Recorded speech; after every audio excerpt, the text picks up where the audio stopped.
આજે આપણે અસેન્શિયલ skill four success આ યુનિટ વિશે ચર્ચા કરશું અને જોઈશું કે આનામાંથી કયા પ્રકારના એમસીક્યુ પૂછી શકાય. તો અસેન્શિયલ સ્કિલ ફોર સક્સેસ એટલે જીવનમાં સફળતા મેળવવા માટે જરૂરી કુશળતાઓ. આપણે અહીં કેટલીક કુશળતાઓનો અભ્યાસ કરશું જે સફળતા મેળવવા માટે ખૂબ જ જરૂરી છે. તો એની શરૂઆત થાય છે સેલ્ફ અવેરનેસથી. સેલ્ફ અવેરનેસ એટલે પોતાની જાતને ઓળખવું, પોતાની તાકાત, નબળાઈ, ગમો, અણગમો વગેરેનો અભ્યાસ કર્યા પછી કોઈ પણ અભ્યાસક્રમ, કોઈ પણ કોર્સ કે જોબ આપણે સિલેક્ટ કરવી જોઈએ. હવે સેલ્ફ અવેરનેસનો ઇમ્પોર્ટન્સ, મહત્ત્વ એ છે કે આપણે જો સેલ્ફ અવેરનેસ વગર, આત્મજાગૃતતા વગર જ કોઈ અભ્યાસક્રમ કે કોઈ જોબ સિલેક્ટ કરી લેશું તો આપણે એનામાં મજા નહીં આવે અને આપણે એને વચ્ચેથી મૂકી દેશું, જે આપણા સમય અને પૈસાની બરબાદી હશે. એટલે પોતાના જાતનું અભ્યાસ કર્યા પછી જ આપણે કોઈ પણ કરિયરમાં, કોઈ પણ જગ્યાએ આગળ વધવું જોઈએ. એના પછી જે આવે છે કે તમારી સ્ટ્રેન્થ અને વીકનેસ. સામાન્ય રીતે એવું બનતું હોય છે કે આપણે આપણી તાકાત અને નબળાઈ જોતા નથી. આપણો મિત્ર જાય છે એટલે આપણે એ ક્ષેત્રમાં ગયા, એ અભ્યાસક્રમને પસંદ કર્યો, જે ખૂબ જ અયોગ્ય છે. તો એવું ન કરવું જોઈએ. પોતાની તાકાત જુઓ, પોતાની નબળાઈ જુઓ, તાકાતને વધારો, નબળાઈને ઓછું કરો, તાકાતવાળા ક્ષેત્રમાં આગળ વધો. તો એ તમારી આત્મજાગૃતતાને ચોક્કસ દિશામાં લઈ જશે. હવે અહીંયા આપણે આપણા ગોલ્સ, જે આપણી સેલ્ફ અવેરનેસ પ્રમાણે આપણે નક્કી કરતા હોઈએ છીએ. ગોલ એટલે આપણા ધ્યેય, આપણા હેતુ, આપણું જે સિદ્ધ કરવું છે, જે બનવું છે, એ આપણું ગોલ છે. તો આ ગોલ બે પ્રકારના હોય, લોંગ ટર્મ ગોલ અને શોર્ટ ટર્મ ગોલ. તમે તમારા આવનારા 5 વર્ષો માટે જે પણ કંઈ ગોલ બનાવો છો એ લોંગ ટર્મ ગોલ છે. અને એ લોંગ ટર્મ ગોલ સુધી પહોંચવા માટે તમે 1 વર્ષ, 6 મહિના કે જેવા સમયગાળા માટે જે ગોલ ડિસાઈડ કરો છો એને આપણે શોર્ટ ટર્મ ગોલ્સ કહેશું. ટૂંકા સમયના ધ્યેય પરથી જ તમે તમારા લાંબા ગાળાના જે પણ કાંઈ ધ્યેય છે એને સિદ્ધ કરી શકો છો. હવે ગોલ ડિસાઈડ કરતી વખતે એ બાબતનું ખાસ ધ્યાન રાખવાનું કે આપણે આપણી જાત અનુસારના જ સિદ્ધિના આપણા લક્ષ્યાંકો સિદ્ધ કરવાની કોશિશ કરીએ. આપણો મિત્ર કોઈ ક્ષેત્રમાં જાય છે એનો ગોલ આપણે ન અપનાવીએ, કારણ કે આપણા મિત્રની તાકાત અલગ છે, આપણી તાકાત અલગ છે. અને તમારી કેપેસિટી પ્રમાણે જ ગોલ સેટ કરો, બહુ મોટા ગોલ સેટ કરો નહીં. હવે એના પછી જે મહત્ત્વપૂર્ણ બાબત આવે છે, જરૂરી જે કુશળતા છે, એ છે સ્ટ્રેસ મેનેજમેન્ટ, જેને ગુજરાતીમાં આપણે કહેશું તણાવ વ્યવસ્થાપન. આપણે ઘણીવાર કહેતા હોઈએ છીએ કે મારા ઉપર આ કામનો બહુ પ્રેશર છે. તો જે આ પ્રેશર છે, ટેન્શન છે, આપણા મગજ ઉપર જે એનું ભારણ છે એને આપણે સ્ટ્રેસ કહીએ છીએ. તણાવ એને ગુજરાતીમાં કહેવામાં આવે છે. હવે તણાવ બે પ્રકારના હોય, એક ગુડ સ્ટ્રેસ અને બીજું છે બેડ સ્ટ્રેસ. ગુડ સ્ટ્રેસ એ સારો છે, એ તમને સતત તમારા ધ્યેય તરફ તમને આગળ વધારતો રહે છે.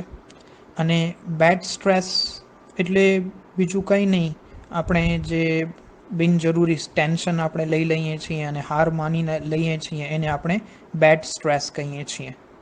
દાખલા તરીકે પરીક્ષામાં તમને સારા માર્ક્સ મેળવવા છે તો એના માટે તમે સતત પ્રયત્નશીલ રહો, એ એક ગુડ સ્ટ્રેસ છે. ત્યારબાદ આ તણાવની જે આપણે વાત કરી, બેડ સ્ટ્રેસ, જે આપણા માટે સારું નથી, તો એને નિયંત્રિત કરવું ખૂબ જ જરૂરી છે. તો એને આપણે સ્ટ્રેસ મેનેજમેન્ટ કહીએ છીએ. અને સ્ટ્રેસ મેનેજમેન્ટના 4 તબક્કાઓ છે. પહેલું છે આઈડેન્ટિફાઈ સ્ટ્રેસર. આઈડેન્ટિફાઈ સ્ટ્રેસર એટલે બીજું કંઈ નહીં, સ્ટ્રેસ કે તણાવને લગતા કારણો શોધો. ત્યારબાદ identify the control on a stress. કે ભાઈ આ સ્ટ્રેસ શા કારણે છે, એના ઉપર કંટ્રોલ નિયંત્રણ કઈ રીતે મેળવી શકશું એ વિચારો. અને ત્રીજું આવે છે identify whether you can eliminate stressor, એટલે કે તમે જે નિયંત્રણ માટેના પગલાં લીધા એનાથી ખરેખર તમને ફાયદો થયો, ખરેખર તમને તણાવને નિયંત્રિત કરી શક્યા. તો આ ત્રીજો સ્ટેપ છે. ચોથો સ્ટેપ છે map out stress management plan, કે તમે જે જુદા જુદા પ્લાન બનાવ્યા છે સ્ટ્રેસને નિયંત્રિત કરવા માટે, બધા પ્લાનના પ્લસ માઇનસ હશે, તો જ્યાં તમને વધુ સફળતા મળતી હોય એનું સિલેક્શન કરો. અને સ્ટ્રેસ મેનેજમેન્ટ માટે સૌથી જરૂરી છે માઇન્ડફુલનેસ. માઇન્ડફુલનેસ એટલે વિચારવાનું કે ભાઈ આ કામ આપણે શા માટે કરીએ છીએ, કઈ રીતે કરશું, આ કામ કરવાથી કયા કયા પ્રોબ્લેમ આવશે, એ પ્રોબ્લેમ કઈ રીતે આપણે શોર્ટ આઉટ કરશું, એને માઇન્ડફુલનેસ કહે છે. એટલે કે કાંઈ પણ કરો એનાથી પહેલાં તમારું મગજ કસો, વિચારો કે આ સારું છે કે નહીં. એને માઇન્ડફુલનેસ કહેવામાં આવે છે.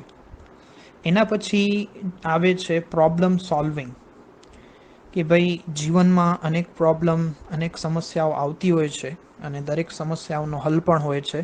તો આપણે હાર નહીં માનવાની, એને કઈ રીતે શોર્ટ આઉટ કરવું, એને કઈ રીતે દૂર કરવું, એના ઉપર આપણે કોન્સન્ટ્રેટ કરવાનું. તો એની પ્રક્રિયાનો પહેલો સ્ટેપ છે પ્રોબ્લેમ સોલ્વિંગ માટેનો આઈડેન્ટિફાઈ ધ પ્રોબ્લેમ, શું પ્રોબ્લેમ છે એ જાણો. બીજો સ્ટેપ છે ગેધર ધ ડેટા, કે ભાઈ આ પ્રોબ્લેમ શા માટે છે એ ડેટા મેળવો. ત્રીજો છે એનાલાઇઝ ધ ડેટા, કે એ ડેટા મેળવ્યા પછી એ ડેટા કેટલો સાચો છે, કેટલો ઉપયોગી છે એને જુઓ. ચોથો સ્ટેપ આવે છે જનરેટ ધ સોલ્યુશન્સ. આપણે જે ડેટા ભેગો કર્યો, ડેટાનો અભ્યાસ કર્યો, જે આંકડાઓ મેળવ્યા, એના પરથી કંઈક તમે નિદાન લઈ આવો. એને આપણે કહીશું જનરેટ ધ સોલ્યુશન. હવે સોલ્યુશન ઘણા બધા હશે, નિદાન ઘણા બધા હશે, એનામાંથી તમને જે વધુ અનુકૂળ હોય એની પસંદગી કરો. એને આપણે સ્ટેપ 5 કહીશું, સિલેક્શન ઓફ સોલ્યુશન. અને છેલ્લું આવે છે પ્લાન ઇમ્પ્લિમેન્ટેશન. અને હવે જે પણ કાંઈ સોલ્યુશન છે એ ખાલી કાગળ ઉપર જ કે વાતો કરવાથી નહીં, પણ એને ખરેખર અમલમાં લાવવાથી જ આપણી પ્રોબ્લેમ દૂર થશે. તો આ 6 સ્ટેપ વડે આપણે પ્રોબ્લેમ સોલ્વિંગ તરફ આગળ વધી શકીએ છીએ. એના પછી જે જરૂરી બાબત આવે છે એસેન્શિયલ સ્કિલ્સમાં, એ છે ડિસિઝન અને નેગોશિએશન. ડિસિઝન એટલે નિર્ણય અને નેગોશિએશન એટલે ભાવતાલ કરવો, પ્લસ માઇનસ જોવા. કોઈ પણ ડિસિઝન આપણે ઉતાવળાએ સ્વભાવે ન લેવો જોઈએ. એના પ્લસ માઇનસ, એનો ફાયદો ગેરફાયદો જોયા પછી આપણે આગળ વધવું જોઈએ, ડિસિઝન લેવું જોઈએ. હવે નેગોશિએશન એટલે બીજું કંઈ નહીં કે તમને કોઈ વ્યક્તિને મનાવવું છે, તમારી વાત એ એક્સેપ્ટ કરી લે, કબૂલી લે, એને આપણે નેગોશિએશન કહીશું. તો આ નેગોશિએશન પણ બહુ જ ઇમ્પોર્ટન્ટ સ્કિલ છે. એના માટે તમારે સારી કોમ્યુનિકેશન સ્કિલ હોવી જોઈએ, તમારી પાસે વ્યવસ્થિત રિસ્પેક્ટ સાથે વાત કરવી જોઈએ, જે વાત કરો છો એના બધા પાસાઓનો તમને ખ્યાલ હોવો જોઈએ, તો તમે વધુ સારી રીતે નેગોશિએટ કરી શકશો. આને નેગોશિએશન કહેવામાં આવે છે.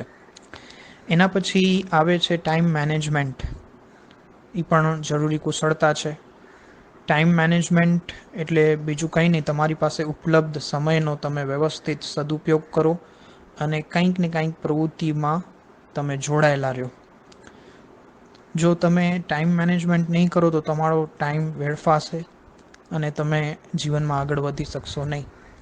ટાઈમ મેનેજમેન્ટ માટે જરૂરી છે કે તમારી કાર્યોની પ્રાથમિકતાઓને તમે ઓળખો, તમારા પાસે જે સાધનો છે એને ઓળખો, શોર્ટકટ બનાવો. તો આ બધાના લીધે તમે મર્યાદિત સમયમાં વધુ કામ કરી શકશો અને ટાઈમ મેનેજમેન્ટની સ્કિલને પણ કેળવી શકશો. એના પછી જે મહત્ત્વપૂર્ણ બાબત આવે છે એ છે મની મેનેજમેન્ટ. મની મેનેજમેન્ટ એટલે તમારી પાસે જે કાંઈ પણ પૈસા છે એનો તમે વ્યવસ્થિત રીતે ઉપયોગ કરો. જે તમને પૈસા મળે છે એને આપણે આવક કહેશું અને તમે જે વાપરો છો એને આપણે ખર્ચ કહેશું. તો જે પૈસા આવે છે એનામાંથી ખર્ચ કરો, થોડાક પૈસા બચાવો, બધા જ પૈસા વેડફી ન દો. હવે અહીંયા 3 વસ્તુ આવે છે: નીડ્સ, વોન્ટ્સ અને પ્રાયોરિટી. નીડ્સ એટલે તમારી પ્રાથમિક જરૂરિયાત, એના વગર તો ચાલશે જ નહીં, તો એના ઉપર પૈસા ખર્ચો.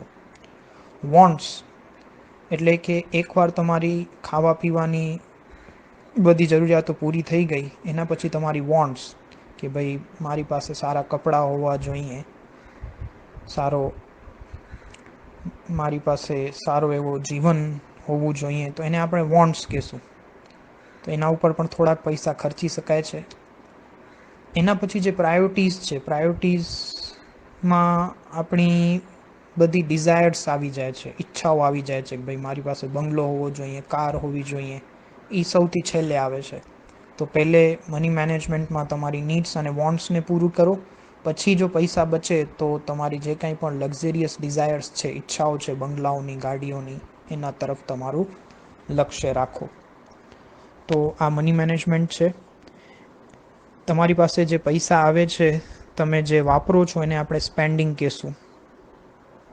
સ્પેન્ડિંગ એટલે કે તમારું ખર્ચ, જાવક. પછી તમે જે પૈસા બચાવો છો એને આપણે સેવિંગ કહેશું, બચત કહેશું. અને એ બચત તમે મહિને કરતાં 1 વર્ષમાં સારા એવા પૈસા ભેગા થશે, પછી તમે કોઈક એવી મોટી વસ્તુ લેશો કે પ્લાન્ટ લેશો, પ્લોટ લેશો, તો એને આપણે ઇન્વેસ્ટિંગ કહેશું.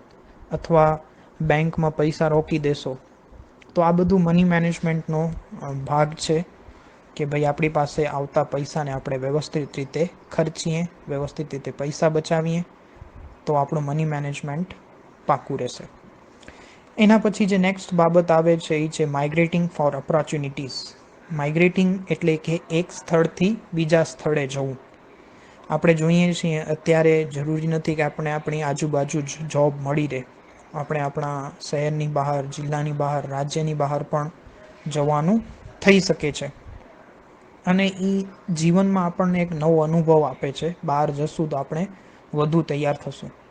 પણ આપણે ધ્યાન એ રાખવાનું છે કે ભાઈ આપણે બહારે જઈએ તો ત્યાંના ખર્ચા આપણને પોસાશે કે નહીં પોસાય. એકવાર ત્યાં ગયા પછી ખાલી આપણે જલસા જ કરશું તો આપણે તકને ઝડપી નહીં શકીએ. એટલે ત્યાંનો ખર્ચ શું હશે, આપણને પોસાશે નહીં પોસાય, ત્યાં ગયા પછી આપણે વ્યવસ્થિત રીતે ભણવાનું, કામ કરવાનું, તો આપણી માટે તકો અસંખ્ય ઊભી હશે.